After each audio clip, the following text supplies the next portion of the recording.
Bom, vou seguir minha explicação aqui sobre pressão, né?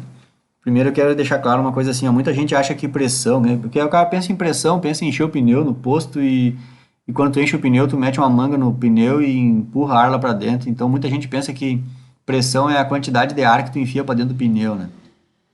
Tá? Não é a quantidade de ar que tu enfia pra dentro do pneu. Na verdade, pressão é a força que as moléculas de ar que estão lá dentro do pneu exercem em toda a parede do pneu lá por dentro, tá? Então, já vou dar a real para vocês aqui, ó. Um pneu de bicicleta fininho tem muito mais pressão do que um pneu de trator, tá? Por quê? E num pneu de trator tem muito mais ar dentro do pneu de trator do que no pneu de bicicleta. É óbvio, né? Só que no pneu da bicicleta, aquelas moléculas que estão dentro do pneu da bicicleta, o pneu da bicicleta por dentro é muito menor que o pneu de trator. Então, o que que é pressão? Pressão é a força que as moléculas fazem ao bater na parede interna onde elas foram confinadas. Então, se a gente imaginar lá na sala de aula, a gente tem uma sala de aula de um tamanho e a porta está fechada, vamos supor que ela esteja hermeticamente fechada. Então, moléculas de ar vão lá num lado da parede, batem, aquela mesma molécula de ar vai lá na outra parede e bate, e assim vai. Se nós pegar aquelas mesmas moléculas de ar ali da sala e dessemos para nós pegar a sala de aula e apertar a sala de aula na metade do volume, aquela moléculazinha que antes ela percorria, sei lá, 10 metros de uma parede a outra, agora ela percorre só 5. Então, se antes ela demorava um tempo para bater numa parede até a outra, agora ela demora a metade do tempo para bater numa parede e já bate na outra. Pressão é a força que as moléculas exercem ao bater nas paredes. É isso, entenderam? Então, pressão está muito mais dependente do confinamento das moléculas num local do que achar em quantidade de moléculas que tu largou lá dentro. É claro que jogar mais moléculas lá vai aumentar a pressão, entenderam? Eu sei disso. Mas muita gente confunde essas coisas. Então, assim, ó, na química, se a gente aumenta a pressão de uma reação química onde as coisas estão no modo gasoso aqui, aumentar a pressão muitas vezes é simplesmente só diminuir o ambiente onde as moléculas estão. Então, se tu diminuir o ambiente onde elas estão, naturalmente tu está aumentando a pressão dali. Então, aumentar a pressão quer dizer que elas estão batendo mais vezes nas paredes. Se elas estão batendo mais vezes nas paredes, mais vezes elas vão se bater uma na outra. É isso. E isso é bem óbvio que mais vezes batendo uma na outra é o mesmo discurso que eu estou fazendo há horas. Mas vai ter o número, vai aumentar mais ainda o número de colisões efetivas e aí então a gente vai ter mais produtos. Então, só para recapitular aqui, se a gente tem reação gasosa e aumenta a pressão, aumenta a velocidade da reação. Se a gente tem uma reação química acontecendo e eu faço ela a quente, aumenta a velocidade da reação. Pessoal, eu estou falando em velocidade que a reação acontece, não estou falando de deslocamento de equilíbrio químico, tá? Ó, se eu faço a reação a quente, mais rápido ela vai chegar no equilíbrio, tá? Se eu aumento a concentração dos reagentes ali, mais rápido eu vou chegar no equilíbrio. E se eu usar catalisador, mais rápido eu vou chegar no equilíbrio químico também. Então, são quatro coisas em que se eu uso o catalisador ou aumento a concentração dos reagentes, aumento a temperatura, ou se é uma reação gasosa e eu aumento a pressão, eu aumento a velocidade da reação, tá? Então aqui, fechei aqui minha explicaçãozinha ali da depressão, né, que faltou no último vídeo. E aqui a gente acabou, bem dizer, acabou o assunto sobre equilíbrio químico, né? Eu peguei as principais coisas que vocês têm que saber. Se vocês olharem lá no Harris, vocês vão ver que alguma coisinha eu deixei passar, mas é que lá no Harris, ele, como eu disse antes, já está dando exemplo de sal pouco solúvel, ele já começou a dar exemplo de ácido, e eu não quero falar nisso agora, porque eu vou falar especificamente disso em playlists específicos para isso. E, o, e, o, e a lógica do Harris lá é a lógica dele, quando ele fez o livro dele, mas não é a lógica que eu uso na aula aqui. Eu acho que a minha está mais organizada até do que lá. Mas lá não tá ruim, eu também, talvez se eu fosse fazer que nem ele fez, eu faria também, eu ia dar exemplo, né? Mas como aqui eu sei que daqui a um pouco eu já vou falar daquilo lá, então, o que eu quero dizer? Ao terminar a disciplina aqui, vocês vão ver que tudinho que tá lá eu expliquei aqui. Praticamente tudo, né? Uma coisinha ou outra que eu tirei, mas praticamente tudo, né? Então, por isso que eu tô toda hora que eu venho mostro uma coisa aqui, eu digo onde é que tá lá no Harris, por exemplo, né? Mas a ideia é essa, isso aqui é como eu disse, isso aqui é um guia de estudo, tá? Essa sequência aqui. E eu acho que funciona. Ele tá numa lógica boa, assim, né? Tá.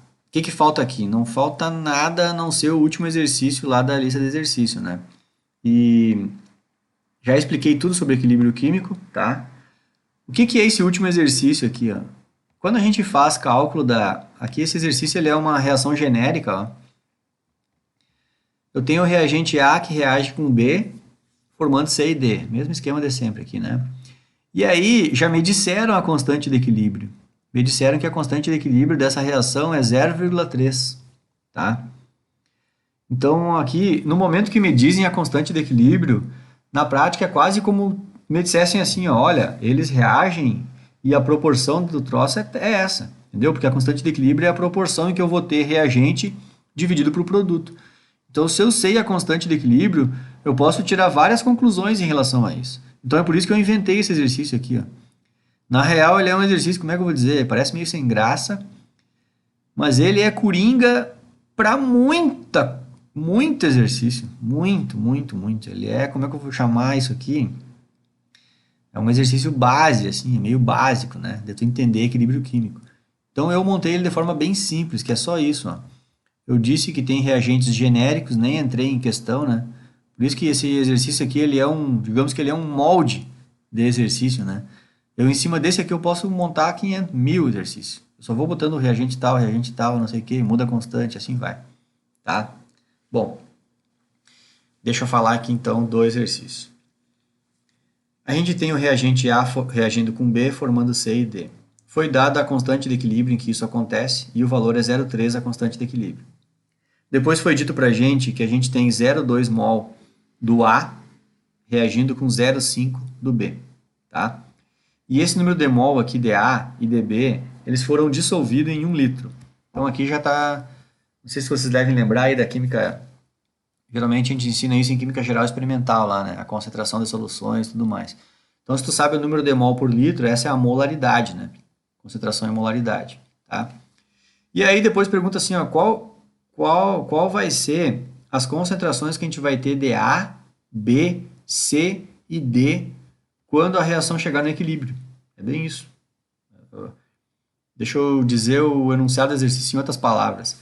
Alguém chegou e jogou uma quantidade do reagente A dentro de um becker, jogou uma quantidade de reagente B num becker, só que essa quantidade a pessoa sabe quanto que é, ela sabe que ela jogou 0,2 mol do A e 0,5 mol do B, ela sabe a quantidade, e ela pegou um livro e olhou qual é a constante de equilíbrio do A quando reage com o B, formando C e D. Pronto.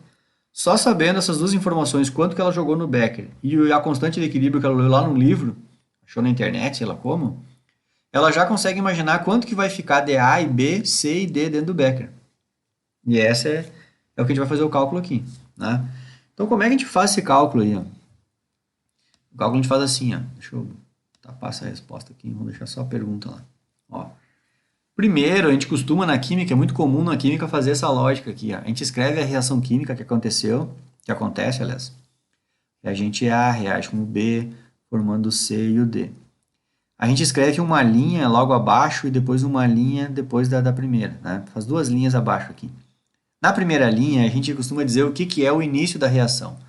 No início da reação, alguém jogou 0,2 molar, né? Porque aqui é mol por litro, já dá molar. Então, alguém jogou 0,2 molar do A, tá? Com 0,5 do B, beleza? E aí, eles reagiram e formaram C e D. No início da reação, não formou produto nenhum, por isso que eu escrevi 0 ali, tá? Não tem nada, porque a recém é no início, a recém eu joguei os reagentes, nada aconteceu ainda. Então, no início, eu tenho a quantidade máxima de A e máxima de B, e não tenho produtos ainda. A quantidade do C é 0, a quantidade do D é 0, tá? Depois, quando a reação acontecer e chegar no equilíbrio, A e B vão formar C e D. Só que quanto que vão formar de C e D? Eu não sei. Se eu não sei, eu chamo de X. Só que se eu chamar a quantidade de C de X, eu também vou ter que chamar a quantidade de D de X. Por que isso?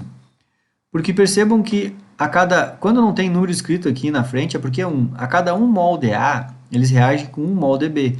E eles formam 1 mol de C e 1 de D. Então, perceba que a quantidade de C formada é exatamente igual à quantidade de D formada. São quantidades iguais. Eles são mesma quantidade. Então, se eu chamar esse cara aqui de x, esse aqui também vai ter que ser x. São incógnitas iguais, tá? E quanto que vai sobrar do A? Bom, do A vai sobrar o que tinha menos o que formou dos produtos. Então, é sempre o valor inicial menos o x. E quanto que a gente vai ter do B? É o que tinha no início, que é o 0,5, menos o que formou de x. Então, quando a reação entrar em equilíbrio, a concentração do A vai ser 0,2 menos x e a concentração do B vai ser 0,5 menos x. Já a concentração do C e a do D, ambas vão ser x. Então, agora, esses valores aqui é o que eu vou usar na minha equação de equilíbrio. Como é que a gente escreve a constante de equilíbrio? É a concentração dos produtos elevado na tantos mol eles são, né? Então, aqui, ó, concentração de C elevado na 1. Se não está escrito aqui é porque é elevado na 1, né? Tem o número 1 aqui, tá? Se a gente não escreve nada aqui é porque é 1. Então, isso aqui é a concentração. Se está entre colchetes, você vai pegar a concentração molar, né? Então, aqui, ó, a concentração do C, eu não sei, eu vou chamar ela de X, então por isso que está lá o X. Concentração do D, eu também não sei, mas eu chamei de X, então está aqui o X também. Concentração do reagente A, eu não sei, mas eu já sei que ela é 0,2 menos X. E a concentração do B, quanto que é? Eu não sei, mas eu sei que é 0,5 menos X, então eu escrevi 0,5 menos X. E aqui eu vou para matemática. Eu vou fazer aqui embaixo o 0,2 vezes o 0,5, o 0,2 vezes o menos x, entendeu? Depois o menos x vezes o 0,5. Quando eu fiz o 0,2 vezes o 0,5, já está aqui o 0,1, tá? Quando eu fiz o 0,2 vezes menos x, está aqui o menos 0,2x. Quando eu fiz o menos x vezes 0,5, está aqui o menos 0,5x. E quando eu fiz o menos x vezes menos x, está aqui o mais x ao quadrado. Tá? E aqui em cima eu já fiz x vezes x, x ao quadrado. E isso tudo aqui me disseram que a constante de equilíbrio era 0,3. Então, essa constante de equilíbrio aqui eu já coloquei 0,3 no lugar dela. Esse menos 0,2x com menos 0,5x, a gente vai fazer, juntar os dois e vai dar menos 0,7x. Menos 0,7x. Tá? Então, a gente vai chegar nessa conta aqui, ó, 0,1 menos 0,7x mais x ao quadrado. O que a gente vai fazer aqui? A gente vai pegar esse 0,3 aqui e multiplicar toda essa parte aqui debaixo. Ó. Então, a gente vai ter o seguinte, a gente vai ter, deixa eu fazer aqui, ó, deixa eu mostrar para vocês aqui o que eu fiz. Ó. Eu peguei o 0,13 e multipliquei por 0,1, então está aqui, ó, 0,03. Eu multipliquei o 0,3 por menos 0,7, então está aqui, ó, menos 0,21x, tá? Peguei o 0,13 e multipliquei o x ao quadrado. Está aqui o 0,3x ao quadrado. Tudo isso ficou de um lado da igualdade. E do outro lado está o x ao quadrado. Então agora eu vou pegar tudo isso aqui e passar para o mesmo lado que está o x ao quadrado. Então esse mais 0,3x veio para cá como menos 0,3x, estão vendo? Esse menos 0,21 veio para cá como mais 21. E esse mais aqui veio para cá como menos. Estão vendo ali? E agora esse x ao quadrado com menos 0,3x ao quadrado, eu desconto um do outro, e isso aqui acabou virando menos 0,7x ao quadrado. Mais 0,21x menos 0,083, que é igual a zero. Vocês conseguem enxergar isso aqui é uma equação de segundo grau? Aqui, ó, uma equação de segundo grau. A gente chama isso aí de polinômio de segunda ordem, né? Mas o nome popular dela é equação de segundo grau. Tá? Então, como é que a gente resolve isso aí? Bhaskara. Todo mundo falou assim, eu aprendi Bhaskara, nunca mais vou usar na minha vida. Bom, se tu escolheu a profissão de químico, vai usar. Né? Então, agora, o que eu vou fazer? Eu vou fazer a Bhaskara usando a calculadora. Para vocês já aprenderem a fazer a Bhaskara de uma vez só. Que aí vocês não vão errar. Então, eu vou parar esse vídeo aqui e seguir no próximo.